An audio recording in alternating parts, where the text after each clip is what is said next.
Selamat pagi pemirsa, Berita 21 kembali hadir menjumpai Anda bersama saya Yunika Destriani. Dan saya Primanda Barus. Selama 30 menit ke depan kami telah menyiapkan serangkaian informasi hanya untuk Anda di antaranya.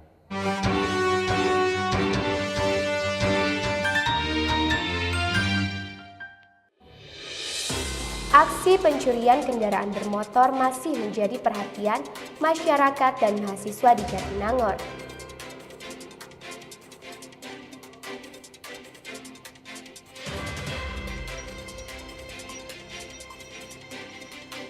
Jatinangor tengah dipersiapkan menjadi kota pelajar terpadu di Jawa Barat. Unpad dan ITB akui siap mendukung.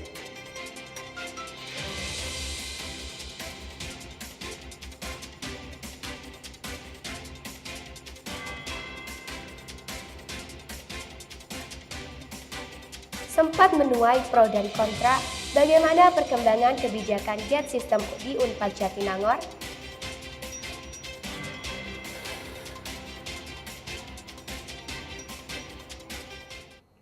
Kita awali dengan informasi pertama pemirsa. Kasus pencurian kendaraan bermotor di kawasan Jatinangor masih menjadi perhatian. Oleh karena itu, mahasiswa dan warga diminta untuk waspada, terutama ketika parkir di kos atau tempat umum.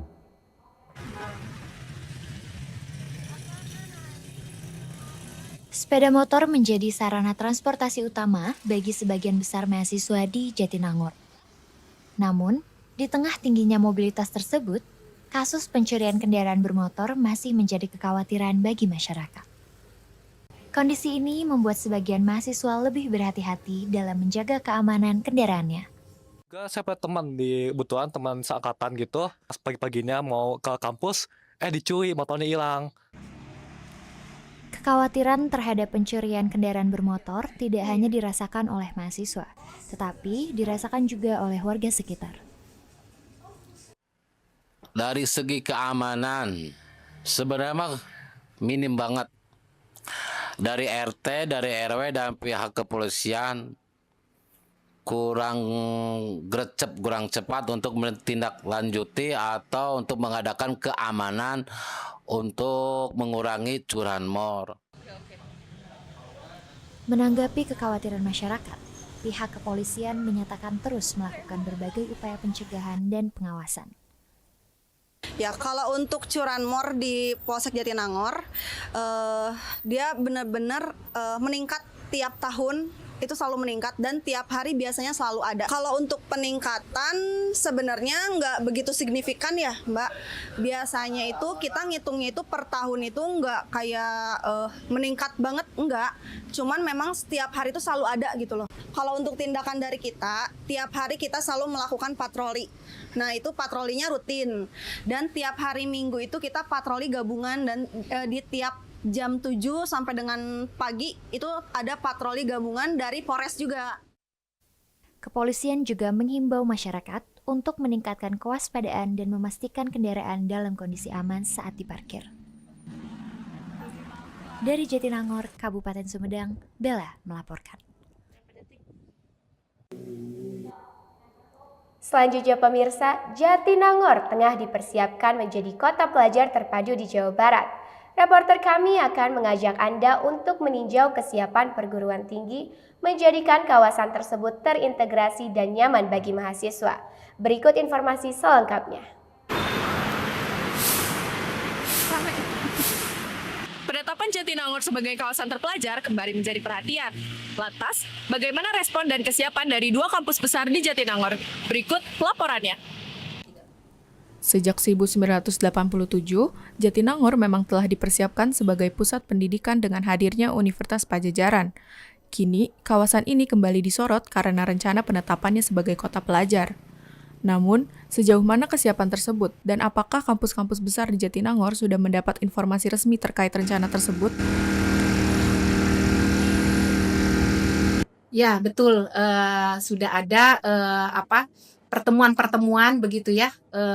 Walaupun mungkin namanya belum pada saat itu pertemuannya itu adalah membahas beberapa topik ya, tidak khusus begitu, tapi sudah ada begitu komunikasi dengan pemerintah provinsi ya, dan juga komunikasi antar perguruan tinggi. Jadi kalau misalnya secara informal gitu ya, tapi belum satu konsep yang besar. Kalau saya nggak salah sih belum pernah kami bicarakan.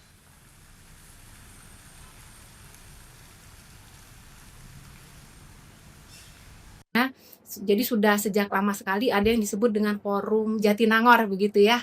Nah, jadi ini merupakan forum komunikasi antar perguruan tinggi ya sebetulnya.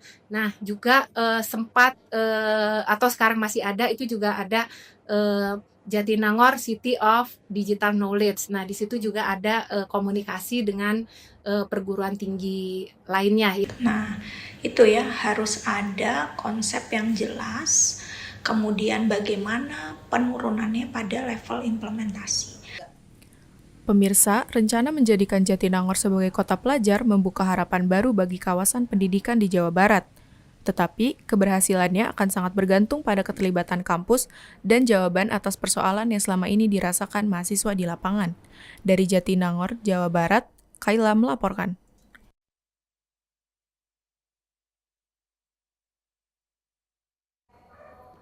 Setelah 3 bulan berjalan, bagaimanakah perkembangan sistem Gate Unpad Jatinangor? Informasinya sesaat lagi, tetaplah bersama kami.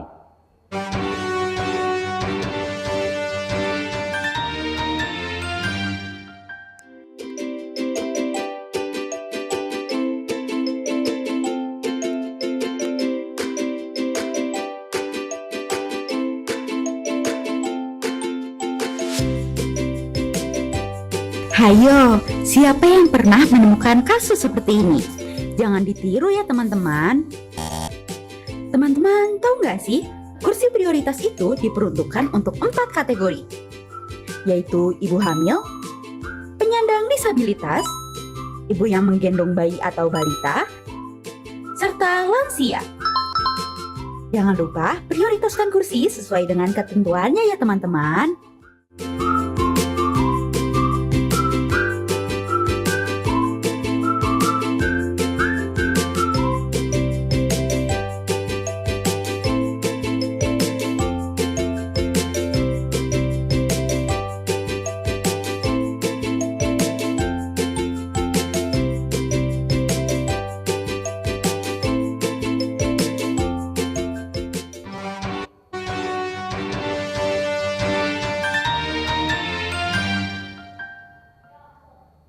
Pemirsa, terima kasih masih bersama kami. Kita beralih ke informasi selanjutnya. Sempat menuai polemik dari ojek online dan juga mahasiswa, bagaimana dengan perkembangan kebijakan gate system di Unpad Jatinangor? Berikut berita selengkapnya. Penerapan sistem gate di Universitas Padjadjaran telah diberlakukan selama kurang lebih 3 bulan. Namun, kondisi di lapangan menunjukkan masih dalam proses penyesuaian. Berikut laporannya.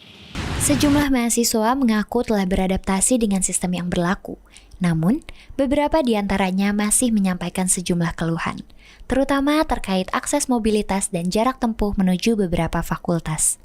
Kalau dari aku sih paling ya kadang kalau pas nampilin QR itu kayak waktu terlalu panas gitu, jadi kan nggak kebaca ya QR-nya, mungkin karena silau gitu. Jadi itu sih. Terus juga kadang tuh Pacis tuh suka sering lockout, maksudnya Soundpad itu sering tiba-tiba lockout. Jadi kayak pas udah di situ baru login, jadi agak lama gitu sih.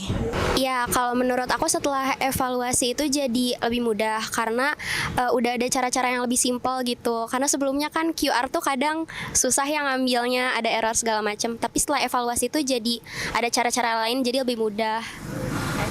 Yang pertama sih ribet karena harus punya e-money aja sih. Itu kan bagi kita kan pengeluaran yang tidak perlu bagi driver sebenarnya. Kalau kendalanya sih udah nggak terlalu kerasa ya, karena kemarin juga sih sebenarnya kita kan bentroknya tuh karena di sub sih Kak.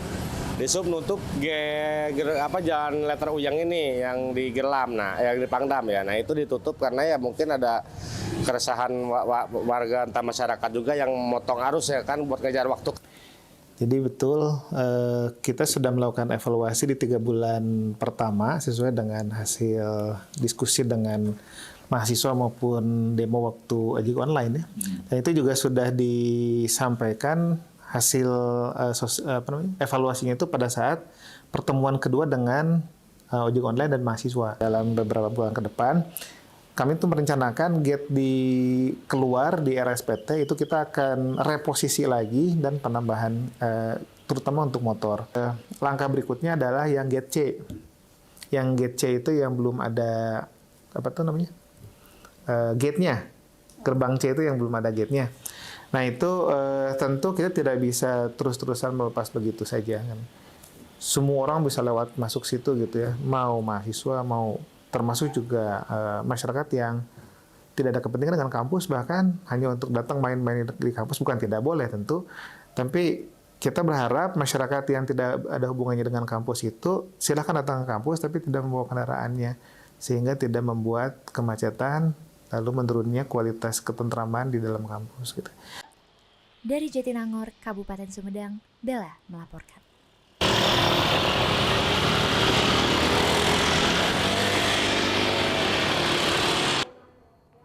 Dari Jatinangor kita berpindah sebentar ke Kota Bandung. Bagi saudara yang senang bersepeda, reporter Bella akan mengajak saudara untuk merasakan suasana bersepeda di malam hari dalam Indonesian Critical Mass Kota Bandung. Kegiatan ini diadakan setiap bulannya guna mengkampanyekan transportasi ramah lingkungan. Menurut agama dan kepercayaan masing-masing, berdoa.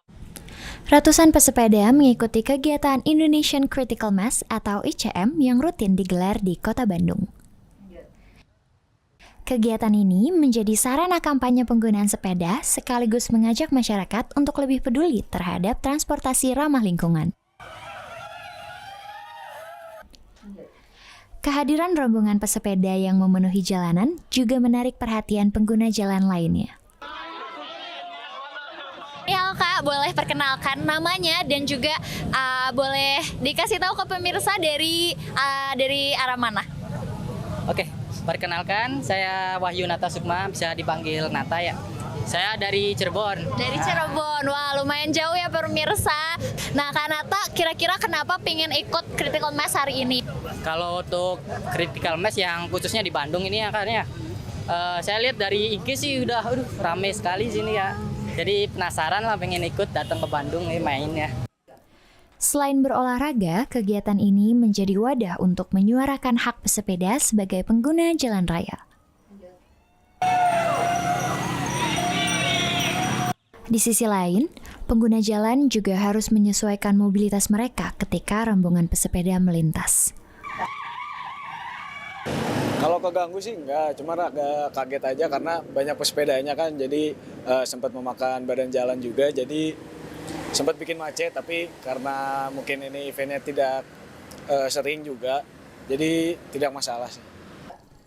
Indonesian Critical Mass diharapkan tidak hanya sekedar menjadi acara rutin, namun dapat meningkatkan kesadaran warga sekitar untuk memilih gaya hidup yang ramah lingkungan. Tentunya, gerakan ini memerlukan sinergi dengan pemerintah, terutama dalam penyediaan jalur khusus pesepeda di jalan.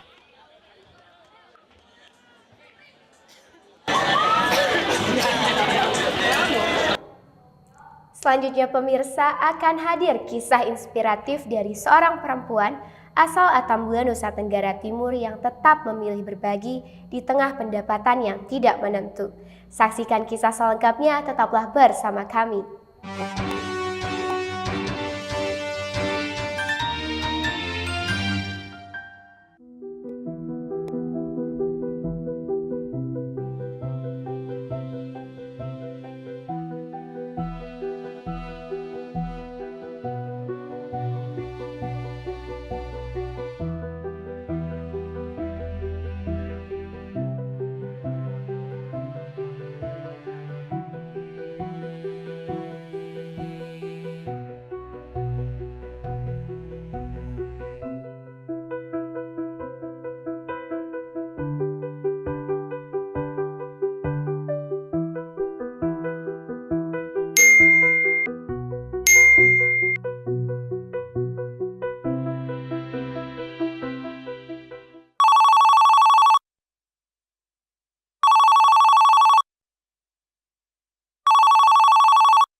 Tagihanmu sudah membengkak.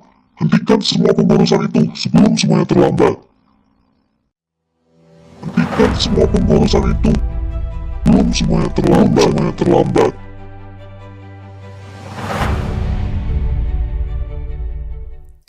Hemat energi bukan soal besar atau kecil. Hemat energi dimulai dari kebiasaan sederhana. Jangan tunggu tagihan yang menegur. Matikan yang tak digunakan, selamatkan dompet dan bumi.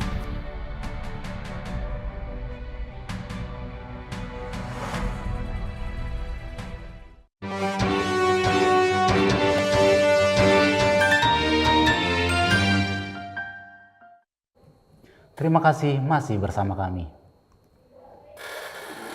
Selanjutnya pemirsa, di tengah biaya hidup yang terus meningkat, sebagian orang memilih untuk berhemat agar bisa bertahan hidup. Namun, hal ini tidak berlaku bagi seorang perempuan asal Atambua, Nusa Tenggara Timur. Baginya, berbagi adalah hal yang pasti di tengah pendapatan yang tak kunjung pasti.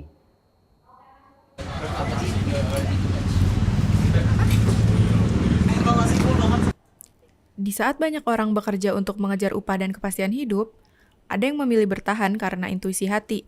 Bagi mereka, pekerjaan bukan hanya sekedar profesi, melainkan panggilan yang harus dipenuhi.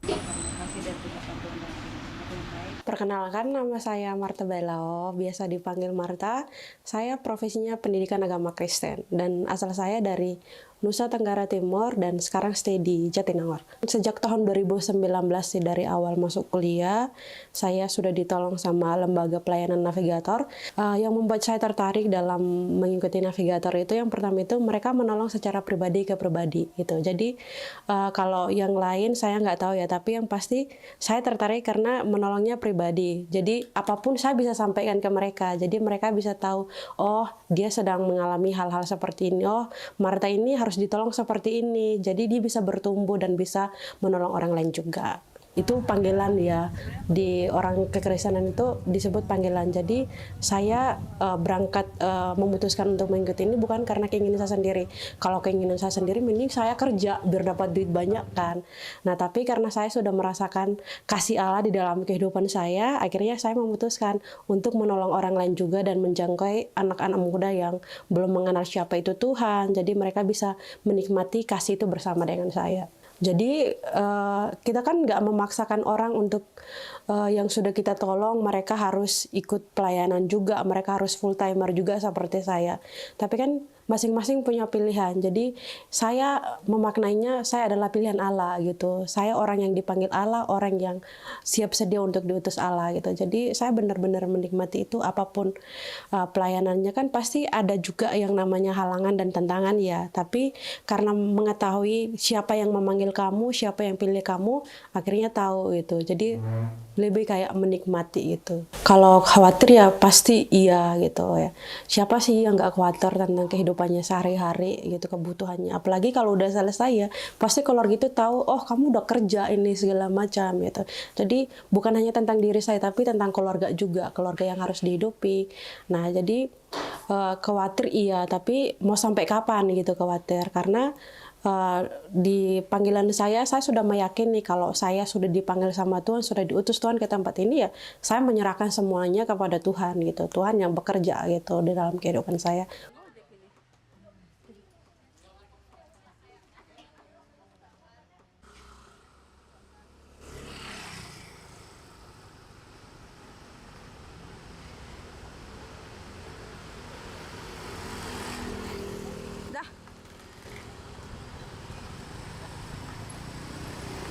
Di bulan Agustus tepatnya, saya dihubungi sama mentor saya di sini, Pak Teguh.